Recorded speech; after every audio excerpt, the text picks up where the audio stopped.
Hello guys, welcome to my YouTube channel. आज म हजुरहरूलाई यस भिडियोमा नेपालमा बसेर कसरी पेपल एकाउन्ट बनाउन सकिन्छ अनि कसरी भेरिफाई गर्न पनि सकिन्छ त्यो बनाएर देखाउने छु। त्यसको लागि हजुरले फर्स्टमा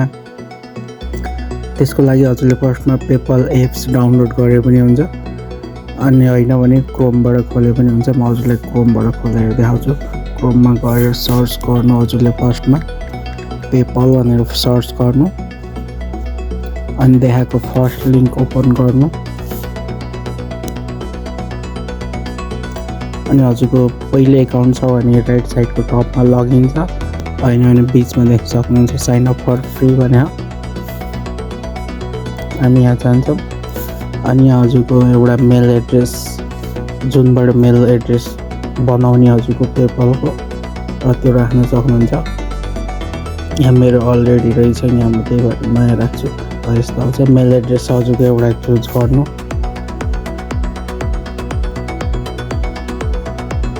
अनि नेक्स्ट अनि हजुरको नम्बर नेक्स्ट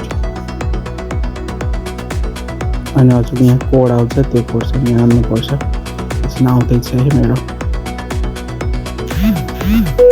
देख्न सक्नुहुन्छ मेसेज आइसकेको छ।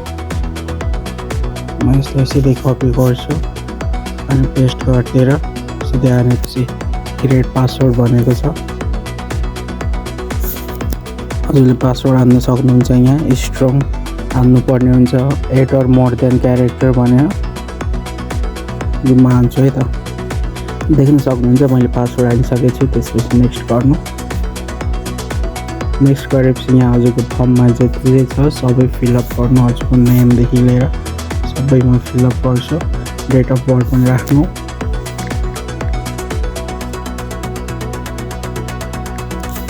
नेक्स्ट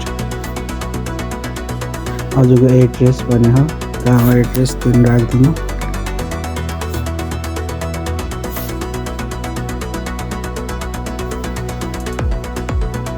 अनि सेकेन्ड एड्रेस भनेर त्यो राखिदिनु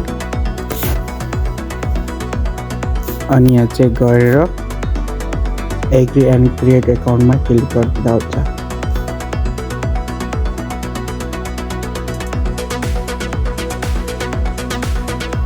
नट नाउ।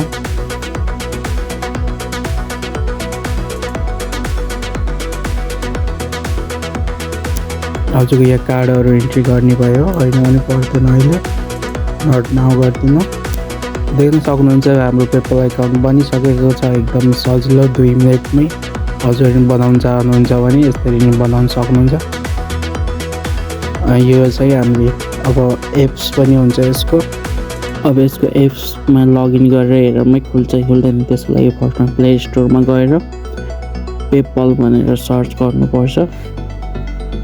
मैले पहिले डाउनलोड गरिसकेको छु, त्यही भएर यहाँ ओपन भनेको छ। हजुरहरूकोमा छैन भने डाउनलोड गरेर ओपन गर्न सक्नुहुन्छ। मेरो यहाँ फिङ्गरप्रिन्ट मागिरहेको छ, म क्यान्सल गरेर चाहिँ यहाँ पासवर्डै हाल्छु। पासवर्ड हालेर खोलेर हेर्छु लगइन हुन्छ कि हुँदैन है।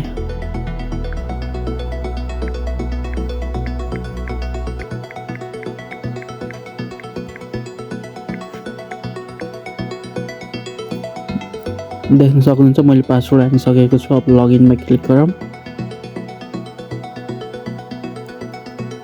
खुलिसकेको छ है मेरो पेपल एकाउन्ट बनेर पनि खुलिसकेको छ हजुरहरूको अगाडि भर्खरै। हजुरहरू पनि यसरी नै पेपल एकाउन्ट बनाउन चाहनुहुन्छ भने सजिलैसँग बनाउन सक्नुहुन्छ। केही त्यस्तो समस्या पर्यो भने कमेन्ट गर्नु होला। हस्, थ्याङ्क यू।